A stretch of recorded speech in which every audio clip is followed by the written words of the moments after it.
Hi, welcome back to another video. This topic in particular fascinates me to no end because it's so interesting to see how basically the most famous kids entertainment company used to very much include Bible verses as well as a ton of Christian references when it comes to prayer and self-sacrifice. And to just put into perspective how much things have truly changed over at Disney, could you just sit and imagine for just a second with me in 2025 if Disney would ever put a Bible verse in one of their movies now? It's all right, I'll wait.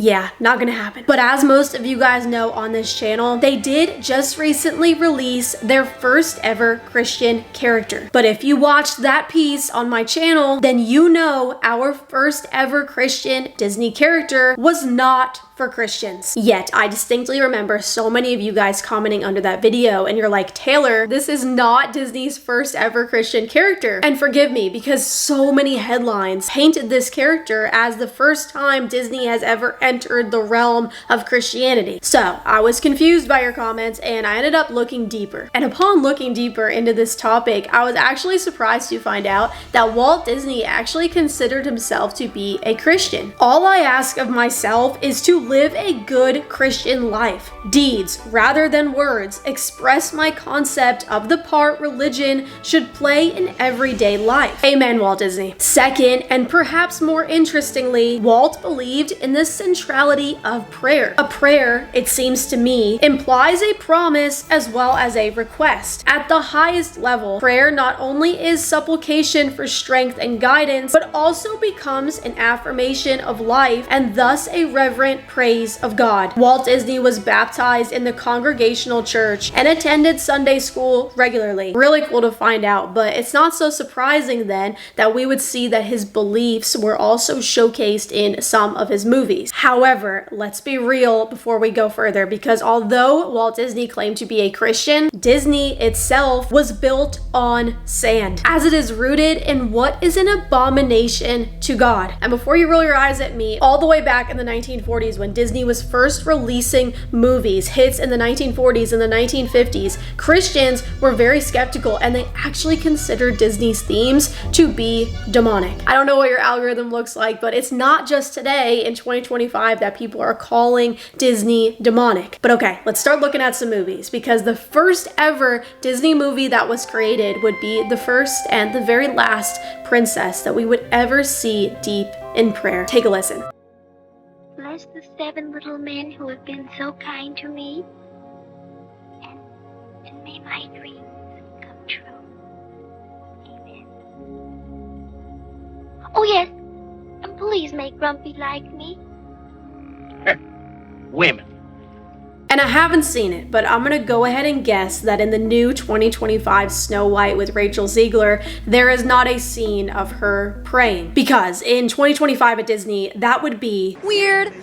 Sorry, I thought that would be funny, but side note, I never hopped on the hate Rachel Ziegler bandwagon, and I saw so many Christians do it, which I was deeply confused by, and I just don't think that's the Christian walk. But to each their own. I think Rachel Ziegler is incredibly talented and young, and I pray that she comes to Christ. But moving on to Disney's second movie that they ever created, which was Fantasia in the 1940s. A very odd piece from the Disney archive, but I use this as an example because this is where we see light mixed with darkness. And let this serve as a lesson to so many of us as Christians, that just because there is a Christian scene in a movie doesn't mean the movie is for Christians. Just because there is a Christian song on someone's album doesn't mean that the whole album is for Christians. First of all, I want to thank God, because this is the gospel award, huh? Know the enemy, know the spiritual forces that we are at war with. He masquerades himself as an angel of light. He's obviously going to try to lure us in with light when it's really created to destroy us. No, Harry, no! Don't look at the light! I can't help it. It's so beautiful. So the central theme of Disney's Fantasia is magic, particularly in the segment The Sorcerer's Apprentice, featuring Mickey Mouse. So we have a movie whose central focus and theme is magic, yet the closing song is Ave Maria. which ironically is what we saw in Disney's first ever Christian character very recently. Disney again used the song Ave Maria for that Christian episode. Somebody has to lose.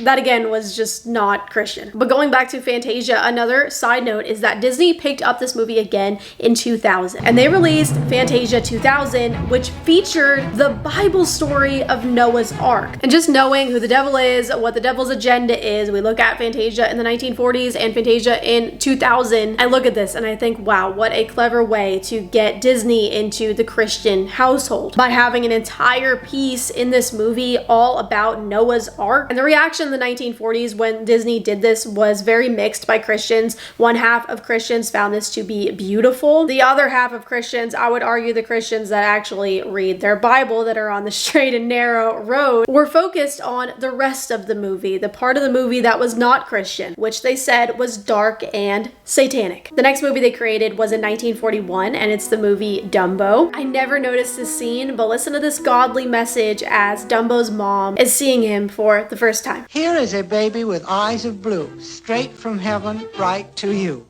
Straight from heaven, up above, here is a baby for you to love. Guys, please be real with me. Imagine if they put this on Disney now. Do you know how many parents would boycott Disney for a scene like this to claim that a baby is a gift from God? I seriously think so many people would freak out. And Disney went on to release many movies that we will not be diving into today because this will just be way too long of a video and we will get off topic. So let's fast forward to 1960 and let's peek at Disney's movie Pollyanna in 1960. And like me, and probably even my older people watching, because I asked my parents if they have seen this movie before and they have never even heard of this movie, yet it is a Disney movie and yet it has the biggest Christian scene in this movie. It amazes me that this is what was in Disney movies and then now we have went so far in the other direction. Go ahead and watch this clip from 1960 Pollyanna. Anyway, he said it started him thinking.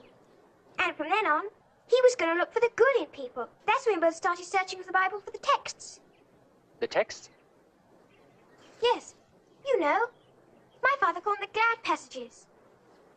You know, the happy ones, like, shout for joy, or be glad in the Lord. You know, like that. There are 800 happy texts, did you know that? No, I didn't know that. Yes, well, there are. And you know, my father said, if God took the trouble to tell us 800 times to be glad and rejoice, he must have wanted us to do it. So cool. Moving on to 1961, a movie that so many of us know and love, which is 101 Dalmatians. In this movie, we see Cruella is truly evil, and Pongo stands up to her. Peter, don't be ridiculous. You can't possibly afford to keep them. You can scarcely afford to feed yourselves. Oh, well, I'm sure we'll get along. Yes, I know. I know. Roger's songs.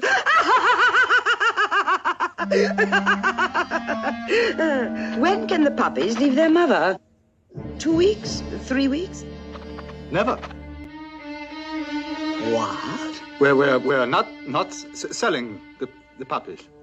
Not a single one. And I really wanted to use this one because look at what Disney did with this movie. In 101 Dalmatians, we clearly see who the villain is, right? The evil villain is Cruella. Now they make a movie called Cruella where Cruella is actually the hero. She's not the villain anymore. And we get to receive this sense of sympathy for Cruella. And they did this in the new Lion King, which I actually loved. Mufasa, I thought it was so good. But we also see the same thing. We see the backstory of Scar, and now we all of a sudden have sympathy for this devil-like character. And this is how the pendulum has swung, because we went from Christian themes in Disney movies to now Gnostic themes in Christian movies. They now push the religion of Gnosticism, and if you're looking at me like I have two heads, definitely check out our video on that. And although Walt Disney passed away in 1966, movies after his death still contained hints of Christianity. The following year after his death, The Sound of Music was released in 1967. The film centers around Maria, a nun who grapples with her faith and her path in life. The story explores themes of finding God's will and confronting life's challenges with faith. And the same year as The Sound of Music, Disney released The Jungle Book. I want to be like you. Check out this scene from The Jungle Book in 1967, where Bagheera directly quotes John 15:13 to Mowgli after Baloo risked his life for him.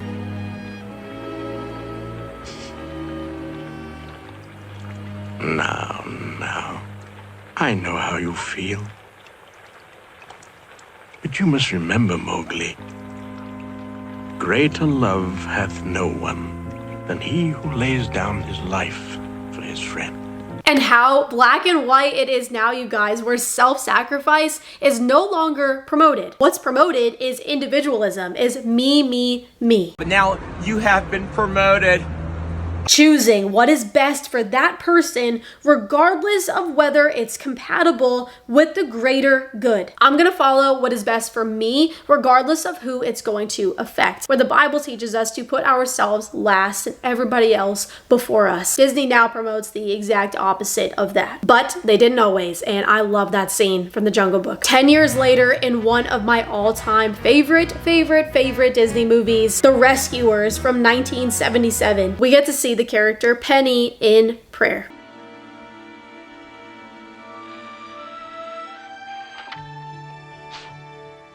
Oh, we almost forgot to say our prayers. Please bless Rufus and Teddy and all the kids at the orphanage. Jennifer, Bobby, Mary, Julie, and please let someone find my bottle. There's a message in it, because running away isn't working. Amen. And according to my research on this topic, the last character that we ever really see in prayer is Lilo and Stitch in 2002. It's me again. I need someone to be my friend. Someone who won't run away. Maybe send me an angel. The nicest angel you have. I love that they put that in this movie, but I seriously can't look at this movie the same after hearing this theory recently. I'm not going to do a video on it. I just want to quickly put it in here. If you made it this far into this video, I'm going to safely assume that you know who Lucifer is, correct? And you know that he is referred to in the Bible as the morning star. And he falls from grace. He falls from heaven. Well, in Lilo and Stitch, we see Lilo pray for an angel to come down to be her friend. Maybe send me an angel. And here comes this adorable demon falling from the sky. A falling star!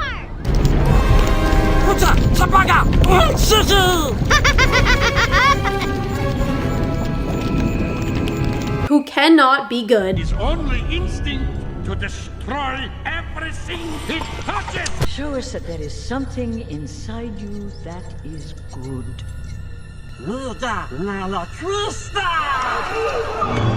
Gets banished from his kingdom. It has no place among us. Captain Gantu, take him away. Lands in Hawaii, which is known as Paradise, and who goes by the name 626. And if we really look at that 626, you guys are gonna call me a crazy conspiracy theorist, but 6 and 2 6s, what number are we getting? If you like this topic, you should watch Little Light Studios. They have a great video on it, and I really enjoyed it with my coffee in the morning. But here we are in 2025, and many of us know that Disney is not rocking with God, which shouldn't be that surprising that we watch this slow decline of the removal of God based on the fact that Disney's brand is built on sand, and as a whole, it has and still is rooted in magic. And for those of us who read our Bibles, we know there is no such thing as good magic and dark magic. They are one and the same, and magic is an abomination to God, as they also dedicate an entire day at what is supposed to be an innocent kids park to celebrate things that are an abomination to God, which has also led them to create characters in children's movies to create confusion in their minds. Disney has removed God and now strongly emphasizes everything